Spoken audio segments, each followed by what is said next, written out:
Amin'ny fiandohan'ny taom-pianarana tahaka izao dia tsy vitsy amin'ireo mpianatra no misafidy sahady ny anaraka fampianarana fanamafisana eny anivon'ireny sekoly manokana ireny, indrindra ao anatin'ny fanomanana ny fanadina-mpanjakana toy ny CPE, ny BEPC ary ny baccalauréat ny zava-misy eny anivon'ny ABC School eny 67 hectares eny. Mety amintsika ao anatin'ity fanadihadiana ity.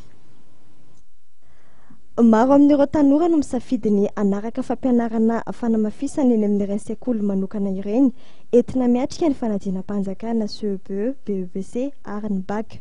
Ho an'ny sekoly ABC School etsy 67 hectares atsimo dia manolotra fampianarana amin'ny taranja rehetra izy ireo.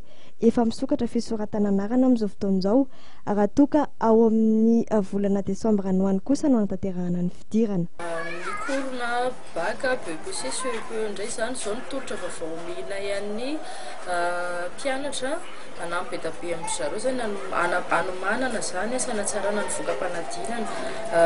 Tolotra spécial zany ho an'ny zatonga voalohany izay amin'ny 15 000 ariary tsisy droit d'inscription sy frais généraux toy ny fanaony hatramin'izay dia raha tafiditra ao anatin'ny zato voalohany zany ny ankizy dia mahazo an'izay écolage 10,000 sy iray alina na 15 000 ariary izay isam-bolana mandrapahatapitra ny taona.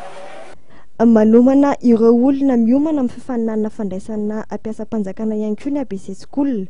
Efa nisy ny fidirana ho an'ny andiany voalohany ary mitokosa fisoratana anarana amin'izao fotoan'izao ho an'ireo miomana amin'ny fanadina ny dirana mpiandraikitra rà eny amin'ny tribonaly sy ireo sokajana samaro eo amin'ny sampanasa ny fiambenana ny fonja. Ao anatin'izay zao ny amin'izao fotoana moa zany zao ny hoe fifaninanana idiranao mpiasam-panjakana dia saika miditra foana le sujet d'ordre général, connaissance générale, culture générale, dia miezaka izahay manomana ny ankizy ho amin'izany hoe ino zany zavatra anontaniana azy zany. Dia ao anatin'izay ihany koa misy ny hoe tantaran'i Madagasikara ohatra, dia misy ihany koa ny fahaizana frantsay, zany hoe tokony ho fantatry ireo tanora ireo zany fa manana ny fahaizana afaka manomana izy an'ilay fanadinana izay atao.